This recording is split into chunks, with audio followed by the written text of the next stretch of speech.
Sebatang. Sama belanjanya kurang.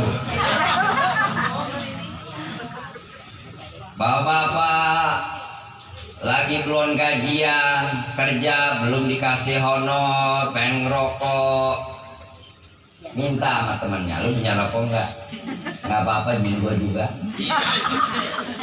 Mas, tuh di dunia, betul nggak? Di akhirat bagaimana? Sama. Makanya di dunia ini saling tolong menolong. Nanti yang ditolong ingat di akhirat. Pernah suatu saat ahli neraka sedang terbakar, minta tolong. Lewatlah ahli surga. Emang kamu siapa? Minta tolong. Dijawab sama yang di dalam neraka, kamu lupa.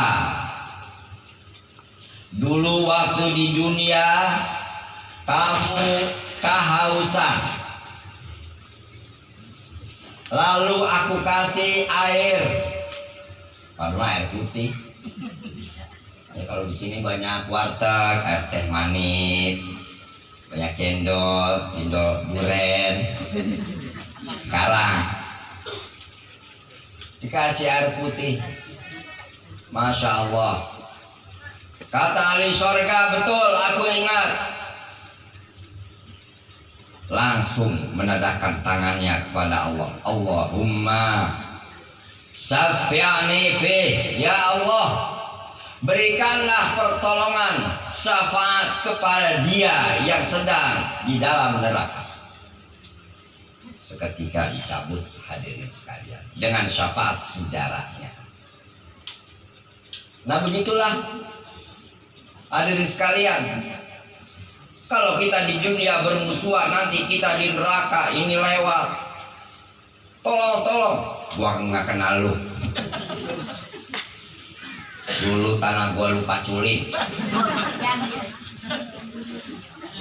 Dulu lu ganas sama gua, kejam. Gua minjem nggak dapet. Betul? Ya udah, sekarang kalau ada orang minjam punya duit kasih. Jangan semua punya duit 100 juta minjam 100 juta ya, berlebihan. Ada duit 100 juta minjam 1 juta ya kasih. Masya Allah. Kalau di dunia bermusuhan, di dunia bakhil, nanti bagaimana kita mendapatkan pertolongan dari saudara-saudara kita? Di antara saudara aja nggak mau nolong, apalagi Rasulullah udah tahu, wah ini orang pelit, ini orang ganas, ini orang zalim. Rasulullah tahu. Ini kita baca salawat, Rasulullah tahu. Mamin muslimin yusallimu alayya illa raddallahu ilayya hatta arda. Apabila seorang muslim membaca salawat dan salam kepadaku, maka Allah kembalikan ruhku sehingga aku jawab salamnya. Jadi ini salam kita tadi itu dijawab sama Rasulullah Sallallahu Alaihi Wasallam. Nanti kita di akhirat dikenal sebagai umatnya. Amin. Allah berfirman, walladzina amanu. Ini ibu-ibu pengajian apal nih. Kalau nggak apal lu ngaji buku tahu masa sih. Walladzina amanu wa atba'nahum dzurriyyatihim biimanin alhaqna dzurriyyatihim wa ma yalituhum min amalihim min syai'. wa ma alathum min amalihim min syai' kullu mri'in bima kasaba rahin. Kok nggak bilang Allah? Bergetar nggak sih ini? Keseringan nonton sinetron. Kalau pas giliran bolot rame dah. Ketawa-tawa, ibu-ibu lagi masak sampai pancinya mental. Lihat dangdut di YouTube, aduh. Tapi saya dari jauh-jauh baca Quran, masya Allah, jangan dilihat seni bacaannya, tapi isinya. Walladzina amanu wa atba'nahum dzurriyyatihim biiman.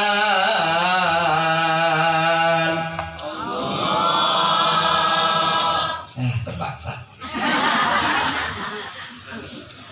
Alhaqna dzurriyyatihim wa ma alatnahum min amalihim min syai' kullu mri'in bima kasaba rahin.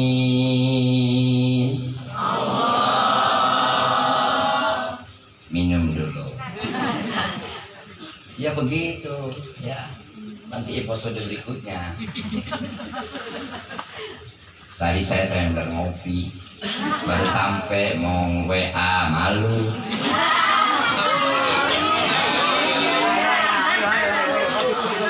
Ya kalau sekarang mah jangan. Saya kalau ngopi ngerokok. Kalau sekarang dikasih kopi ya saya tumpahin.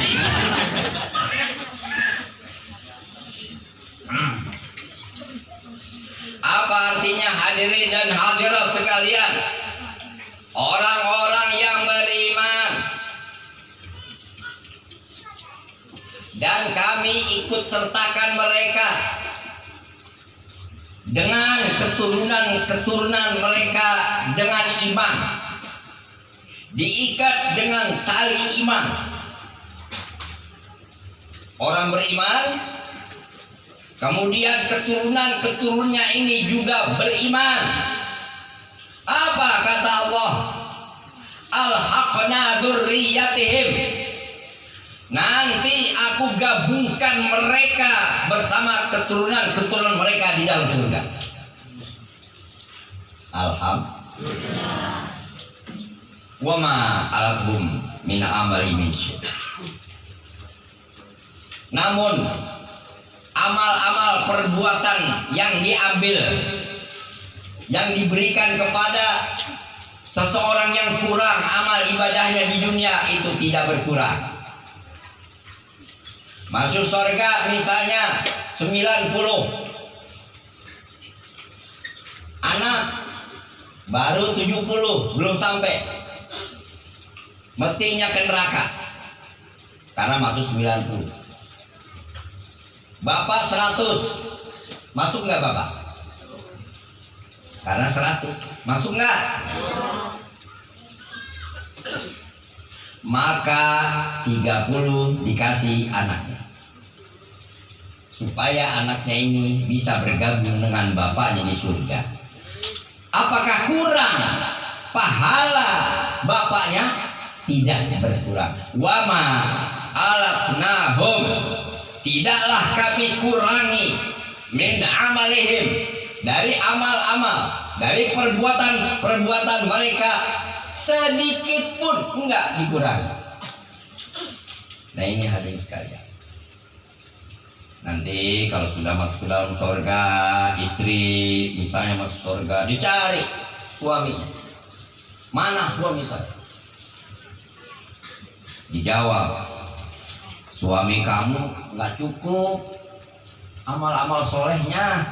Waktu di dunia dulu sering ngadu ayam, sering nyolong burung, sering berantem, emosian, enggak pemaaf, nipu, nyakiti tetangga, sholat belang betong, ngaji padahal dekat nggak mau. Beda di sini. Kalau sini mah jauh diparanin. Betul kan?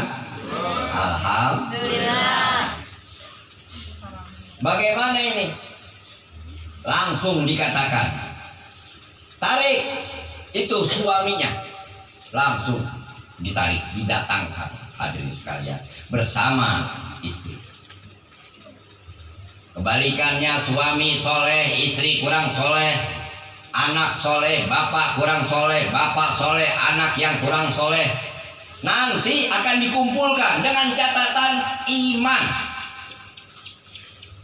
Makanya jangan sampai keluar dari agama Islam. Insyaallah. Wala tamutunna illa wa antum muslimun. Saya nggak nyuruh, enggak.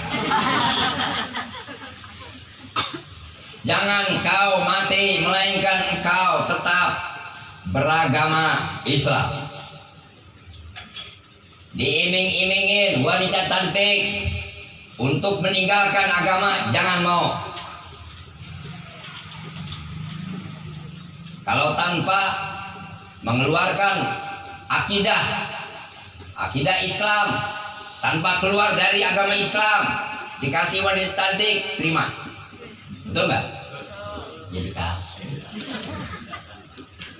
Kalau nggak mau, saya bawa ke pojok.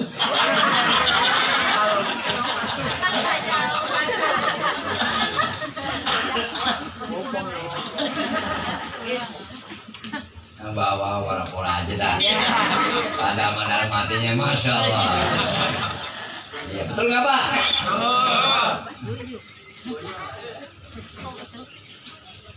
Jadi cukup rawat yang ada, betul Bu? Emangnya bagaimana lagi, umur semakin tua, kuburan udah semakin dekat, betul Bu? Tapi kalau misalnya bapak kesempatan ada, duit ada, orangnya ada, gimana Pak? Betul tadi? Betul? Ah, betul juga. Ya, alhamdulillah. Nah, ini yang perlu dipahami.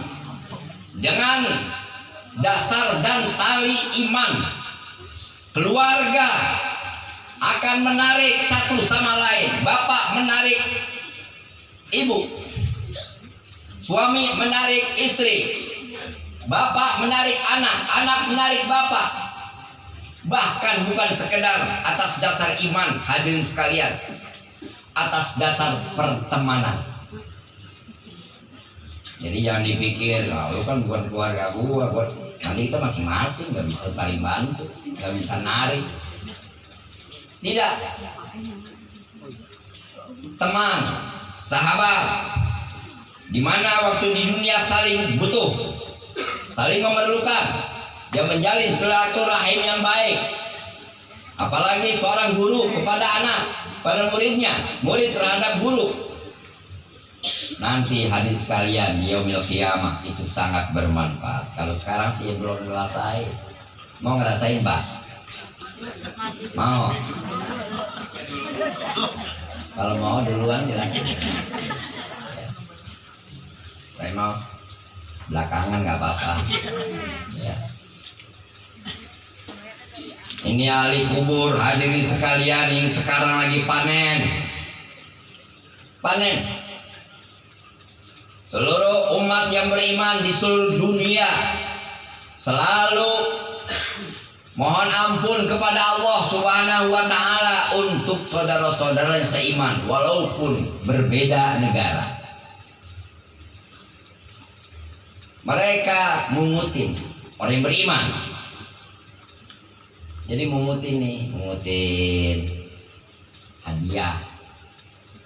Makanya Nabi mencontohkan ketika khutbah Jumat, itu doa yang terakhir sering membaca Allahumma ghfir lil muslimina wal mu'minina wal mu'minat. Ya Allah, Ampuni orang-orang beriman, laki dan perempuan. Nah itu Nabi telah mengajarkan. Begitu juga di dalam sholat.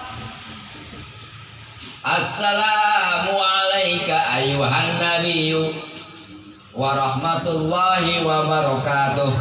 Assalamu alaina wa ala ibadillahi sholihin. Semoga keselamatan dilimpahkan kepada kami. Berdoa. Orang yang sholat berdoa. Sholat jamaah dari ujung ke ujung baca ini semua. Orang yang lagi macul kena keberkahannya. Semoga keselamatan dilimpahkan kepada kami dan kepada hamba-hamba Allah yang soleh. Nah karena ada iman, didoain hadirin sekalian. Nah sekarang ini rame benar pendapat yang simpang siur. Ya, ada dua poin, sebetulnya banyak. Ini ada dua poin yang santer viral. Ini ibu-ibu supaya tahu, Bu. Tahu, Bu? Tahu, Bu? Pertama, tawasul syirik. Hati-hati. Coba dibuka YouTube. Orang-orang Wahabi itu kalau ya ada tertulis Ustadz Wahabi mengharamkan tawasul. Kita tadi tawasul.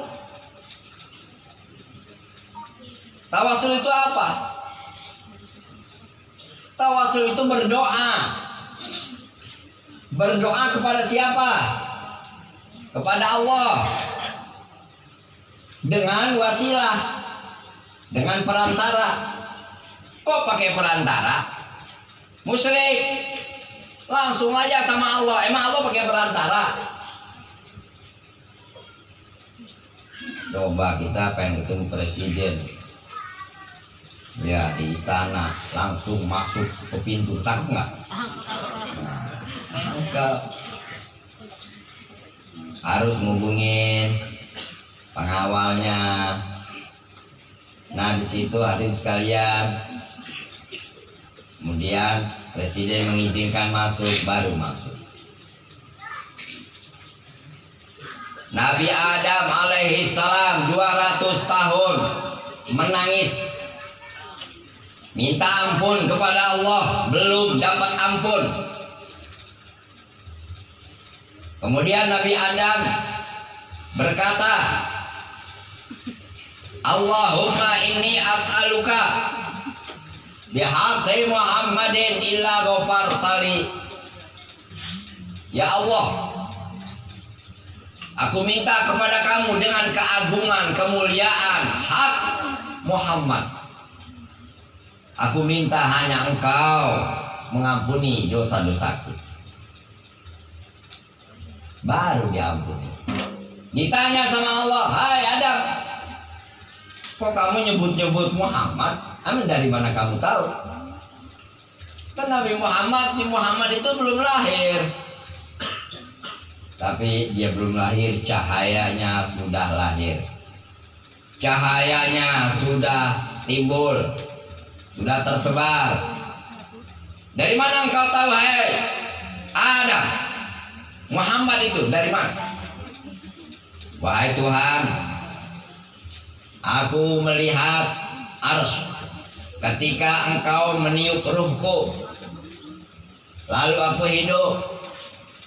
Aku lihat arsy. Di tiang-tiang arsy tertulis La ilaha illallah Muhammadur Rasulullah. Tuh. Oh ya. Terus Nabi Adam bilang, tidak mungkin engkau tulis itu seseorang bergandengan dengan nama kamu. kecuali seseorang itu adalah yang paling engkau cintai dan kekasih engkau. Apa jawab Allah? Betul, hai Adam, dia adalah makhluk yang paling aku cintai. Karena engkau telah bertawassul menyebut nama beliau, aku ampuni dosa-dosa kamu. Ini hadirin sekalian, kenapa ditulis la ilaha illallah Muhammadur Rasulullah? Allah ciptakan arus goncang, di atas air goncang, bebudi terus. Tahu bebudi? Ya Allah, di Cilandak ya orang kota. Mentang-mentang saya di Bojong. Bebudi, tahu bebudi? Bergerak mulu. Nih bubin tua-tua nih tahu. Bebudi, bergerak mulu. Aras diciptakan Allah, bergerak terus, goncang. Lalu Allah tulis la ilaha illallah Muhammadur Rasulullah. Fasakana, tenang. Makanya banyakin kalimat la ilaha illallah Muhammadur Rasulullah. Banyakin. Kata iblis begini, aku hancurkan anak cucu Adam dengan dosa-dosa dan maksiat-maksiat. Aku binasakan mereka dengan maksiat dan dosa-dosa. Tapi aku dihancurkan oleh anak cucu Adam. Aku dibinasakan oleh manusia dengan la ilaha illallah wal istighfar dan astagfirullah. Makanya Nabi menganjurkan banyakin ucapan kalimat thayyibah, kalimat tahlil la ilaha illallah Muhammadur Rasulullah. Diampuni dosa-dosanya. Yakin nggak? Ini bapak-bapak nih dulu masang buntut misalnya mancing di empang orang, ya. Dulu baca la ilaha illallah akan hancur itu kesalahan. Hadirin sekalian, jadi kita supaya memperbanyak istighfar. Orang yang tidak banyak istighfar nanti terkecoh. Dia nggak tahu ajal kapan datang, betul? Cuma santai aja, ya, masih lama tuh tetangga masih udah bengek belum mati. Santai ya. Baca istighfar setiap saat. La dzamba man istighfar. Tidak ada dosa bagi yang membaca istighfar wa in ada fil yaumi 70 marrah. Orang yang beristighfar mohon ampun kepada Allah setiap saat, maka tidak ada dosa. Sekalipun dia di dalam sehari mengulangi dosa itu 70 kali. Tapi supaya dipahami, yang namanya istighfar itu mohon ampun. Ketika seseorang mohon ampun, nah dia menyesali perbuatannya, kemudian tidak mau mengulangi lagi. Karena faktor kondisi, faktor syahwat, faktor lingkungan, faktor ini dan itu, ngulangin lagi, istighfar lagi. Istighfar serius. Tapi karena dorongan setan yang terus menerus, akhirnya diulangi, kata Nabi, walaupun 70 kali ngulangin. selama dia istighfar terus, maka akan diampuni oleh Allah Subhanahu wa taala. Jangan istighfar hanya dengan lisan. Al-mustaghfir bil lisan, al-musyiru ala dzambi kal mustahzi bi rabbih. Orang yang mohon ampun cuma dengan lisan, astagfirullah, astagfirullah, astagfirullah, cuma dengan lisan. Padahal dia lagi main judi, lagi main judi, astagfirullah. Di rumah astagfirullah, dia lagi masak. Nih gua nitip nih, toger, masih ada toger.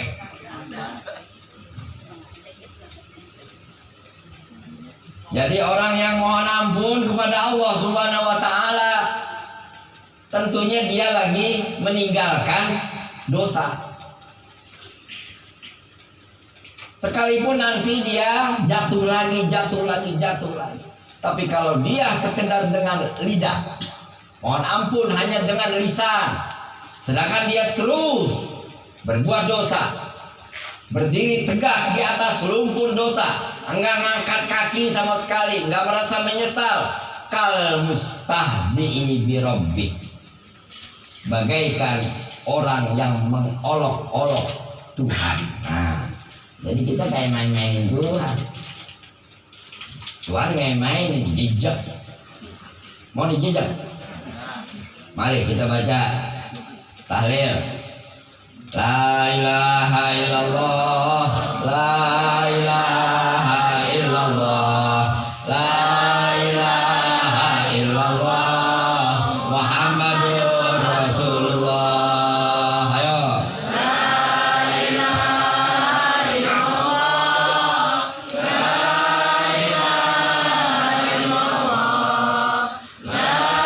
ilaha illallah, la ilaha illallah, Muhammadur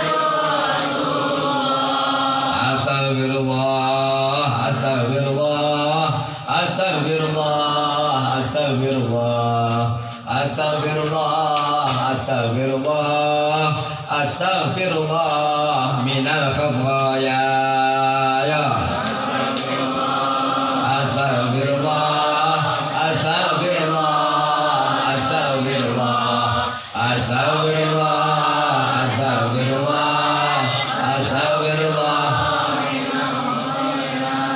Kata iblis, ya Rabbi wa izzatika la zalu uwi bani Adam madamat ajsadum arwahum fi ajsadihim. Wahai Tuhanku. Lah kok setan bilang wahai Tuhanku? Memang percaya setan sama Tuhan? Percaya. Iblis percaya. Pinteran juga iblis sama kita. Setan iblis itu percaya adanya Tuhan.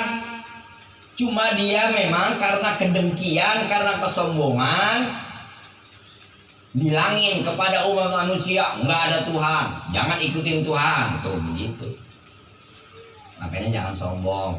Orang sombong teman setan, orang dengki teman setan. Jangan. Itu iblis dengki. Nabi Adam di surga, malaikat disuruh sujud, pada sujud. Iblis dengki, kurang ajar. Kurang ajar ini.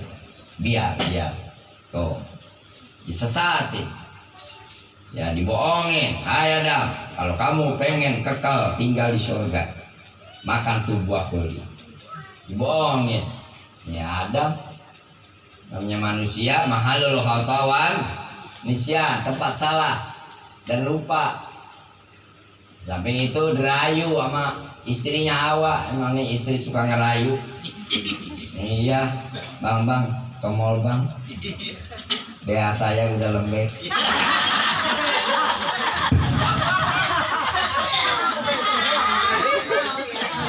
Dirayu dari mall. Bang, bosnya lapar, mampir di tukang bakso tuh, bakso urat. Lakinya kesel. Emang lu suka urat bakso atau urat abang? Begini.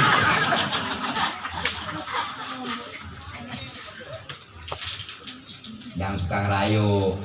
Ya itu emang tabiat perempuan ya Bu ya. Nah cuma jangan berlebihan, kasihan suami.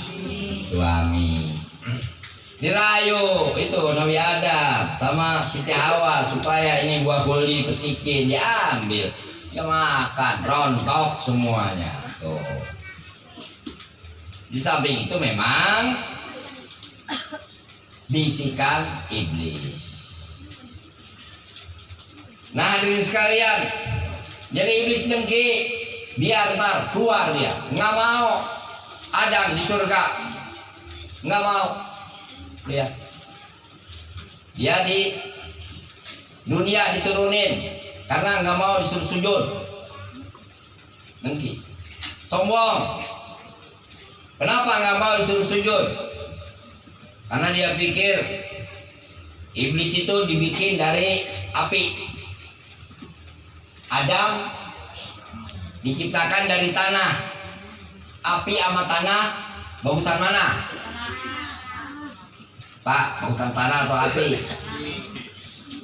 Jangan kalah mana kecil dong. Api sama tanah bagusan mana? Api itu berasal dari tanah.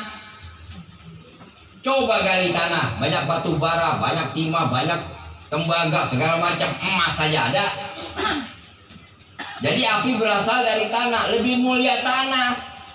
Iblis emang udah bodoh, sombong. Ana khairum min, aku lebih baik daripada Adam. Khalaqtani min nar wa khalaqtahu min tin. Wahai Tuhan, Engkau ciptakan aku dari api, sedangkan Engkau ciptakan dia Adam itu dari tanah. Ana khairum minhu, aku lebih baik. Dasar udah bodoh, nah, jangan. Ya udah nggak ngerti agama, nggak ngerti ibadah, disuruh sholat. Lu aja duluan begitu.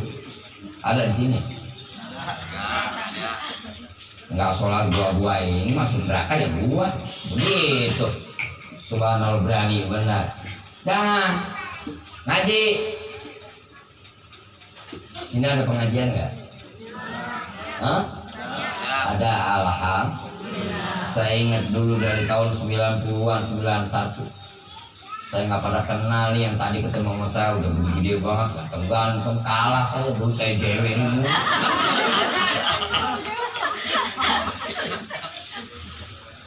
Saya jewerin, saya pukul, bahkan saya suruh apalah, push up. Pernah dimandiin? Aduh, mandiin. Cuma diam aja. Tapi alhamdulillah sekarang cinta Al-Quran. Coba kalau nggak dulu saya nggak galak. Masya Allah, saya dulu nggak galak, saya biarin. Ya, nggak tahu apa jadinya. Tapi alhamdulillah lingkungan sini banyak, cuma saya nggak pernah kenal. Ya, orang baca Quran dari abata. Ada yang susah benar. A'udzu birabbil falaq min syarri ma khalaq wa min syarri ghasiqin idza waqab wa min syarri nafathati fil 'uqad.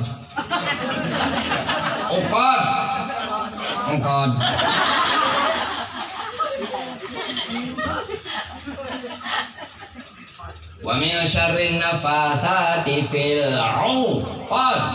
Diulangin atuh. Wa min syarrin nafathati fil 'uqad. Subhanallah. Sampai begitu. Ya. Ini Hamzah begede banget, pintar baca Quran saya yakin. Perempuan juga banyak. Anak Bang Nawi perempuan apa? Kakaknya siapa? Nurasana. Alhamdulillah. Baca Qurannya bagus Nurasana. Bagus. Witri.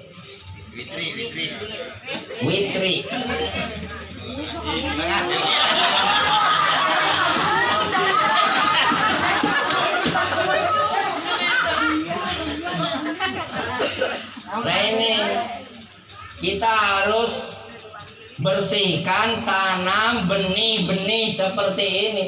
Kalau kita pengen tradisi, kebiasaan, ibadah, menghadiahkan pahala, bertawasul kepada Nabi, kepada auliaillah terus panjang, walaupun kita sudah meninggal dunia, kita bikin generasi-generasi cinta baca Al-Quran.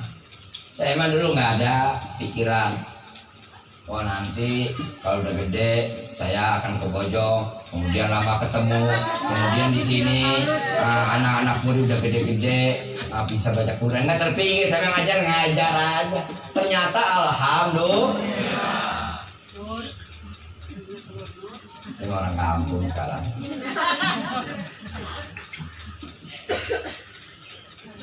Jadi Al-Quran,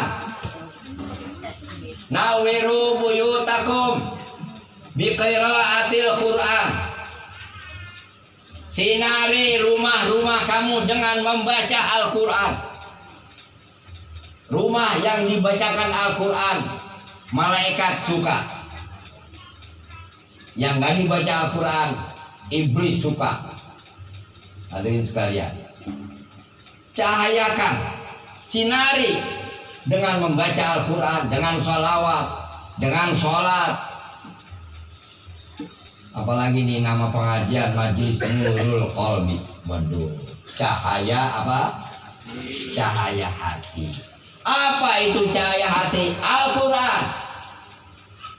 Bagaimana kita akan menghadiahkan ke alam-amwat, ke orang-orang yang sudah meninggal dunia, kalau kita nggak bisa baca Quran? Nyewa orang, ngupain, belum tentu ikhlas. Betul?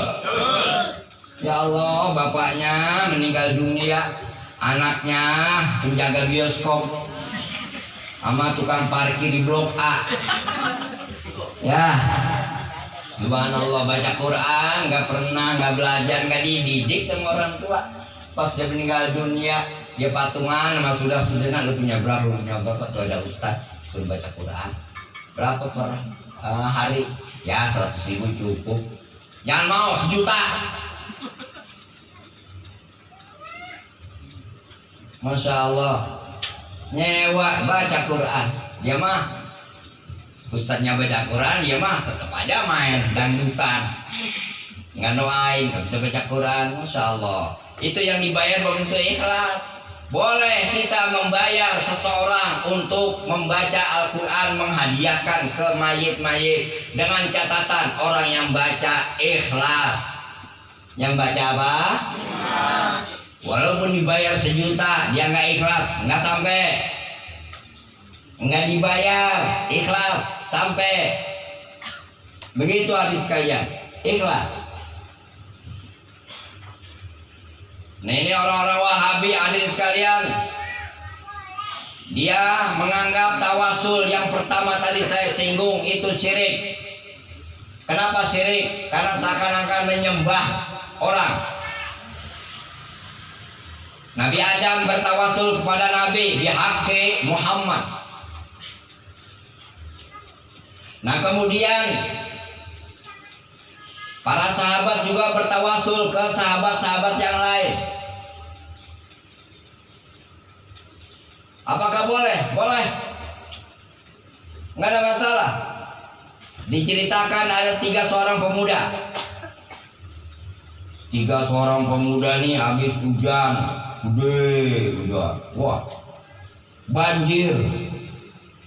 Dia masuk ke dalam gua. 3 orang nih masuk ke dalam gua.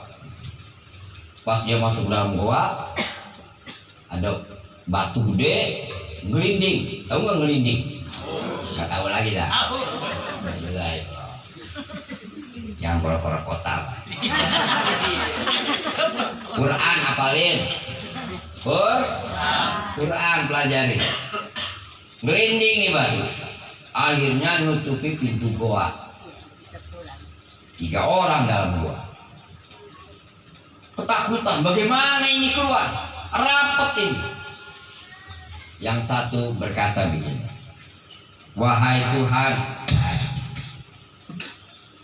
Nah, minum lagi. ini mah harus dibeliin obat batuk ini. Iya.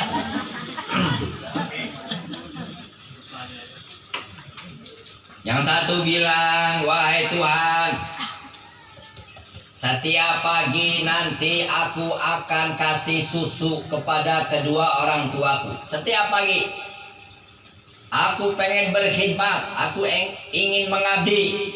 Saya kasih setiap pagi susu.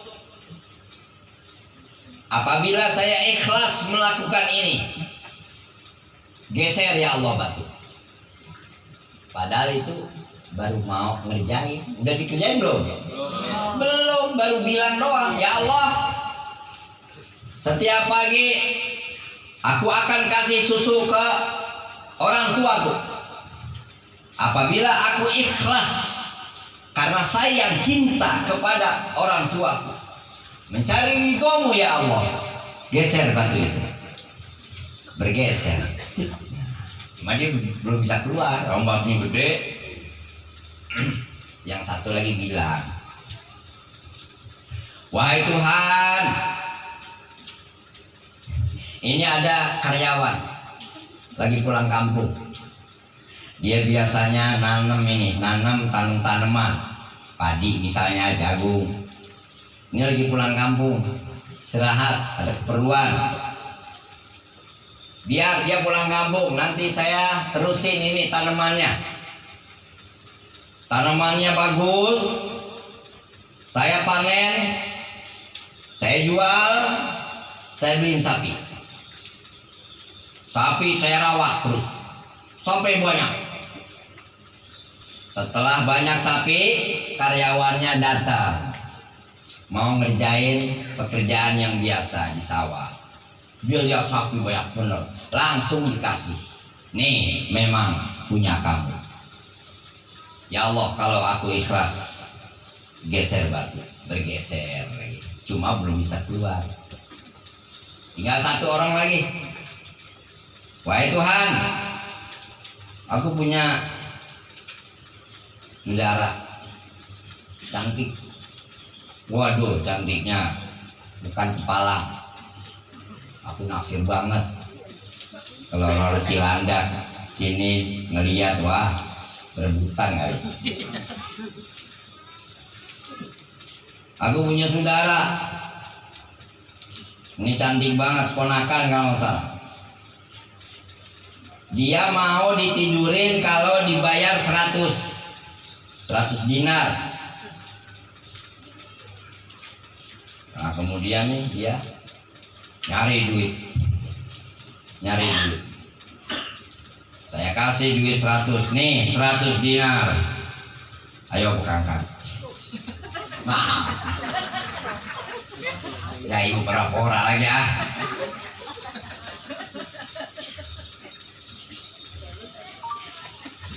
Nah akhirnya dia bilang begini, setelah saya bilang 100 dinar nih, ayo tidur.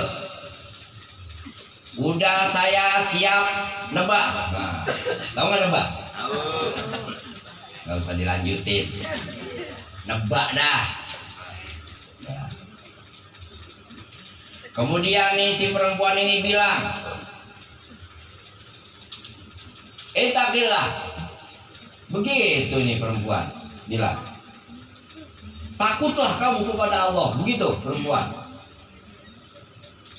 Langsung aku lompat. Ketika perempuan itu bilang, takutlah kamu kepada Allah, aku tinggalin itu perempuan.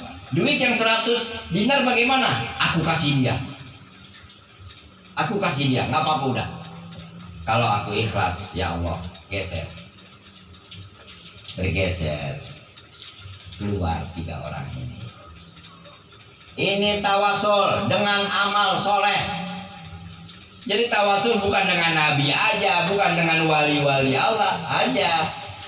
Yang bisa dijadikan wasilah perantara adalah perbuatan baik atau sesuatu yang mulia di sisi Allah Subhanahu wa ta'ala. Kalau bertawasul nanti kebo jangan. Tawasul nanti kebo. Khalid bin Walid rambut Nabi selalu dibawa, diikatkan di pekinya. Itu Khalid bin Walid. Dibawa perang, bertawasul dengan rambut Nabi. Kenapa? Rambut Nabi paling mulia. Rambut Nabi 2 helai. Rambut orang-orang seJakarta dikumpulin masih lebih mulia rambut Nabi. Dipegang terus sama Khalid bin Walid, panglima perang. Siti Aisyah,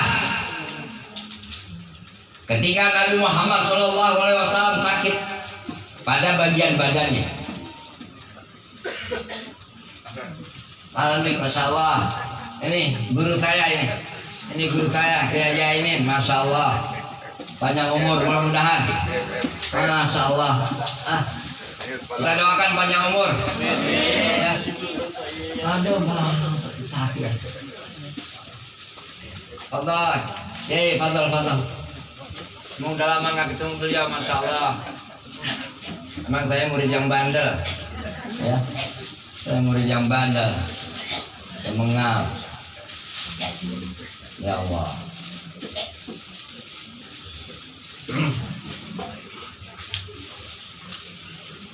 Nabi kita Muhammad SAW ketika merasakan sakit pada bagian tubuhnya, Aisyah mendoakan. Biasanya orang kalau mendoakan itu dia berdoa, dia angkat 2 belah tangannya, dia buka telapak tangan, dia baca doa, dia tiup. Setelah dia tiup, ditempelin sama yang sakit. Betul nggak gitu? Betul nggak? Aisyah ketika dia mau baca doa untuk Nabi, bukan di atas telapak tangannya sendiri. Tangan Nabi diambil, ditarik. Kemudian Siti Aisyah membaca doa di atas telapak tangan Nabi. Setelah baca doa ditiup telapak tangan Nabi.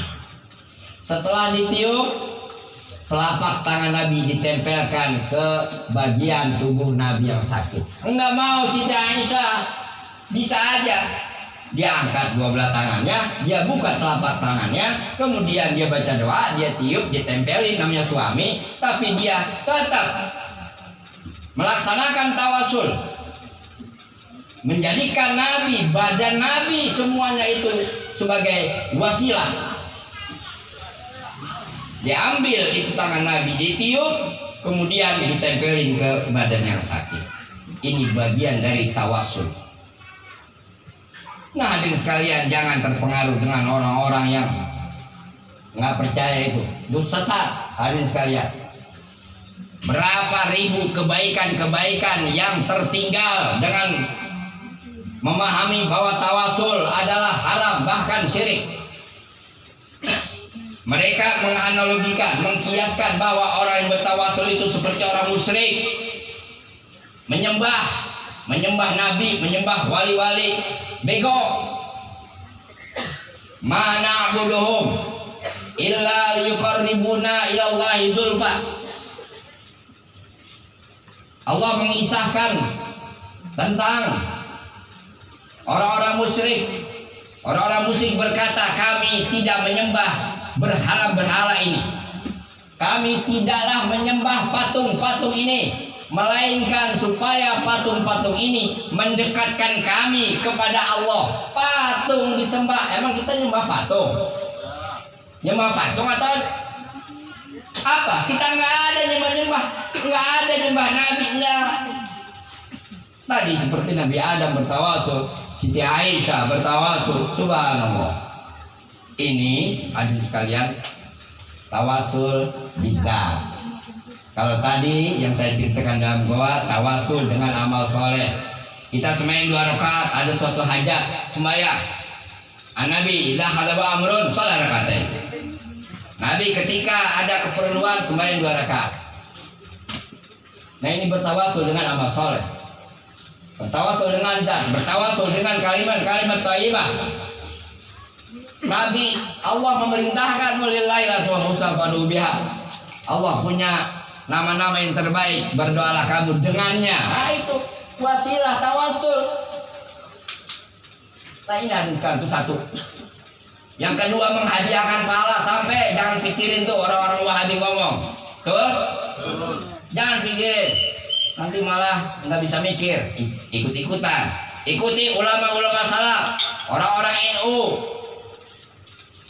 Itu kalau kita kaji betul-betul pandangan-pandangan fatwa-fatwa yang ada di NU, benar-benar matang kajiannya, bersumber dari kitab-kitab. Sampai hadirin sekalian, Ibnu Taimiyah aja dedengkot Wahabi. Nah orang-orang Wahabi itu kalau bilang Ibnu Taimiyah itu dedengkotnya gurunya, guru besarnya Hujatul Islam, Syekhul Islam. Ini orang Wahabi. Tapi apa pendapat Ibnu Taimiyah tentang hal ini? Kullu ma'ruf, segala kebaikan bisa diberikan, dihadiahkan kepada si mayit. Segala kebaikan, bukan bacaan Quran aja. Sedekah bisa, tahlil bisa, zikir bisa, kerja bakti karena ini kebaikan bisa. Yang dianggap ma'ruf, kebaikan di dalam Islam, bisa kita hadiahkan ke siapa yang kita ingini. Nah hadirin sekalian yang saya muliakan, saya rasa udah cukup panjang saya ngomong. Ya udah gerah, nggak ada yang kipasin. Kalau di rumah ada yang kipasin. Ya mudah-mudahan bermanfaat. Kita ciptakan generasi-generasi ya yang cinta Al-Quran sehingga ini bisa berkelanjutan terus. Kalau anak-anak nggak pernah bisa Quran, bagaimana? Bertahlilan, baca sholawat, ya udah bisa. Nah anak-anak baca sholawat, subhanallah. Ya, ini adalah satu perbuatan jihad, ya jihad, menegakkan syiar Islam, dakwah Islam, ajaran ahli sunnah wal jamaah. Jadi mudah-mudahan semua yang diniati tadi, membaca surah Al-Fatihah, tahlil, sholawat, bahkan bisa jadi khatmul Quran sebelumnya dihadiahkan kepada orang-orang Islam dan muslimin wal muslimat wal mu'minin wal mu'minat, keluarga khususnya, saudara-saudara semuanya, mudah-mudahan diterima oleh Allah Subhanahu wa taala. Mereka semuanya ya, kita nggak sebutkan semua, tentu punya bayangan ya. Ingat orang tua kita, laki perempuan, nenek kakek, teman saudara, semuanya ya, mudah-mudahan mereka di alam barzah ini sekarang diampuni dosa-dosa mereka, dijadikan kuburan mereka adalah taman surga. Amin ya rabbal alamin. Ini saja saya mohon bukan pintu maaf yang sebesar-besarnya. Wallahul muwaffiq ila aqwamit thoriq. Assalamualaikum warahmatullahi wabarakatuh.